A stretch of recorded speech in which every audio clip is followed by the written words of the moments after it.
This is Dr. Ron's Words of Wisdom, words on leadership, goal setting, productivity, and a whole lot more.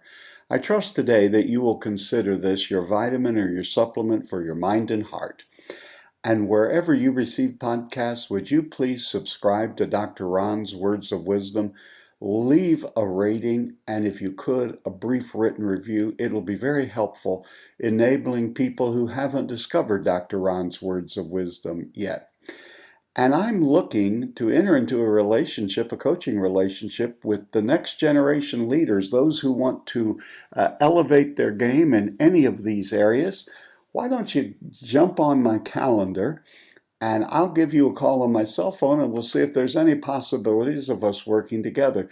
Just go to drronblake.com/call, drronblake/call. I'll give you a call on my phone and we'll talk and visit for a half hour just to see how I can be a help to you. Today I want to talk about scarcity and abundance. You either more than likely have one of these two mindsets, a scarcity mindset or an abundance mindset. Now, here's the way to identify it.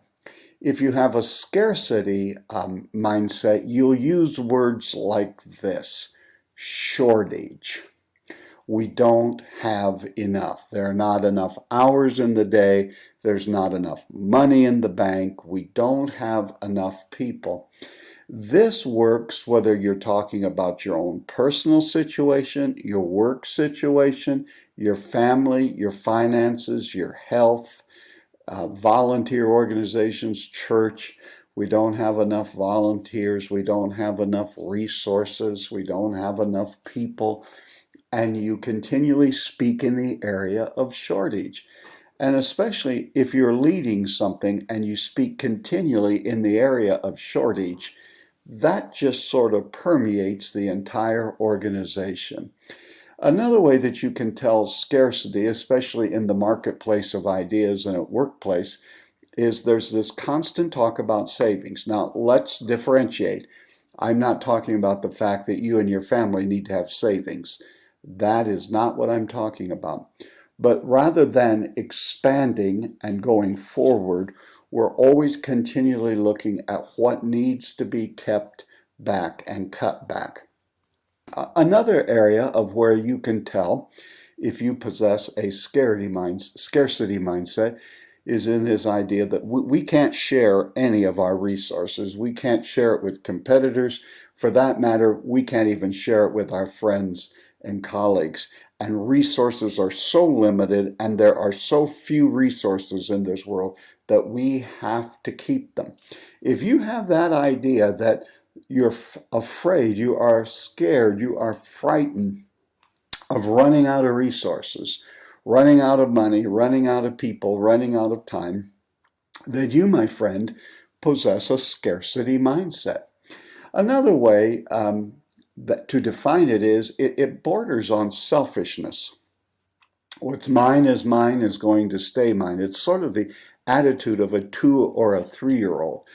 Another way that you know if you are possessed with the scarcity mindset is you look at your family, your life, your work, your organization, and you are mostly fearful.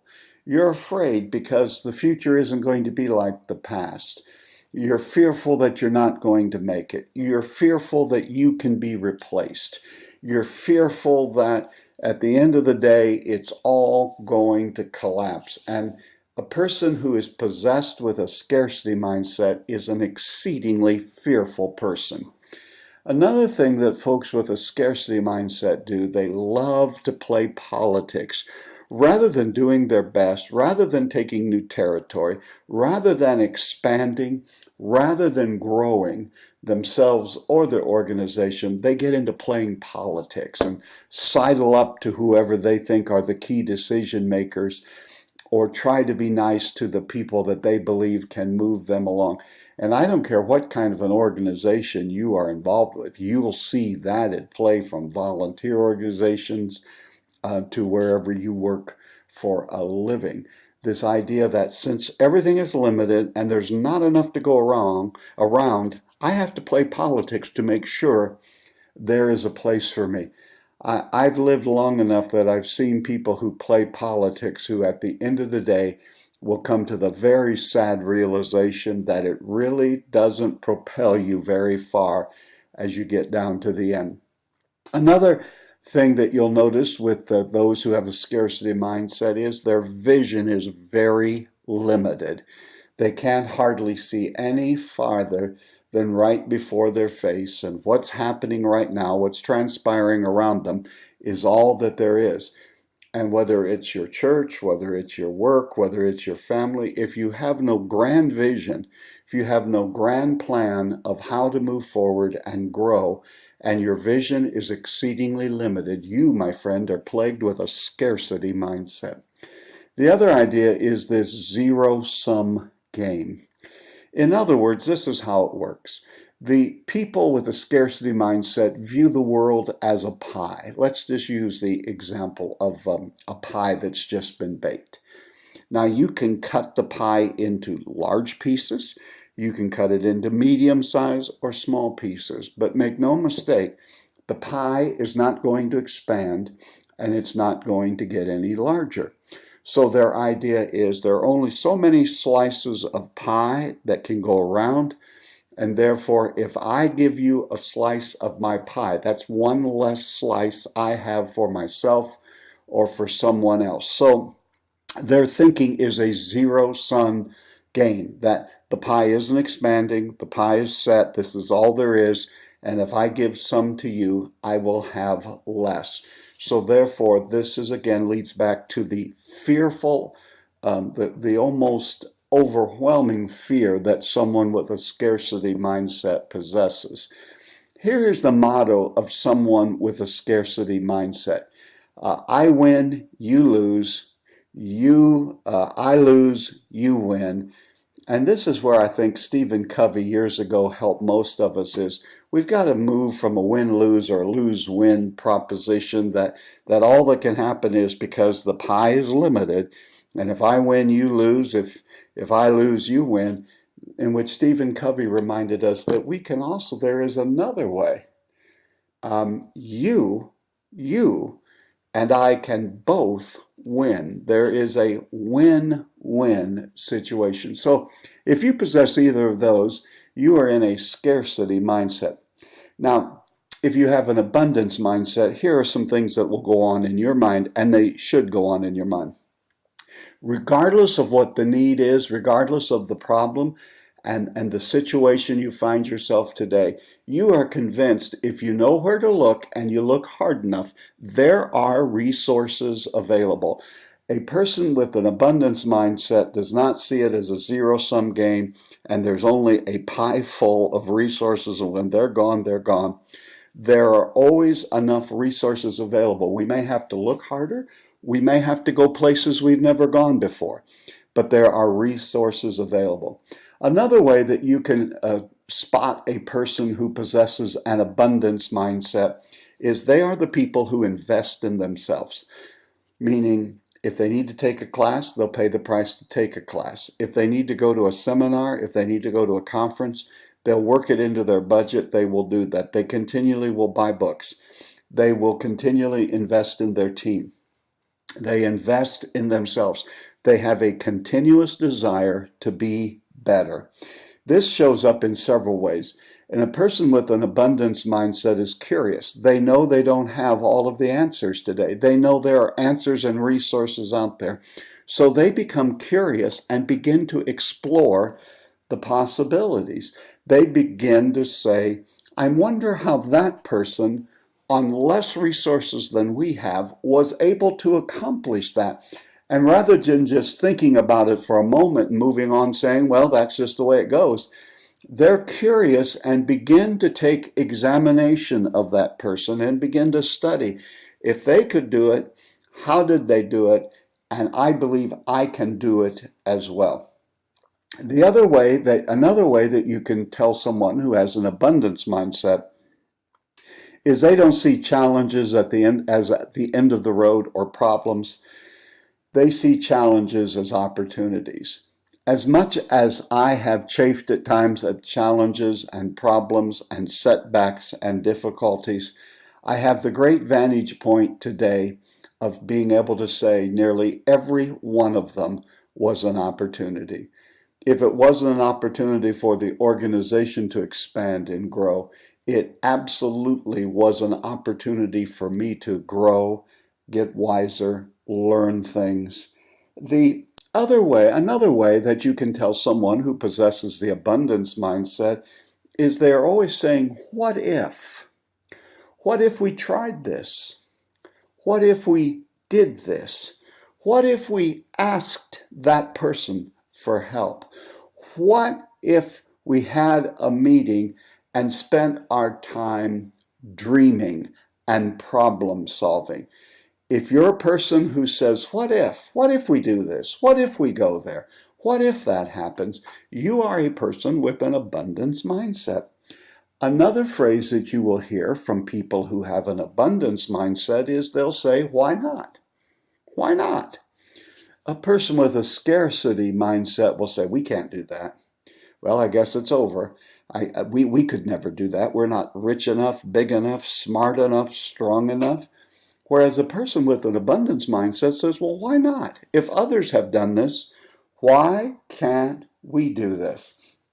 Now, let me just give you a couple of examples and just be listening for it today and this week when you go to work or in the home or the church or wherever you're hanging out this week.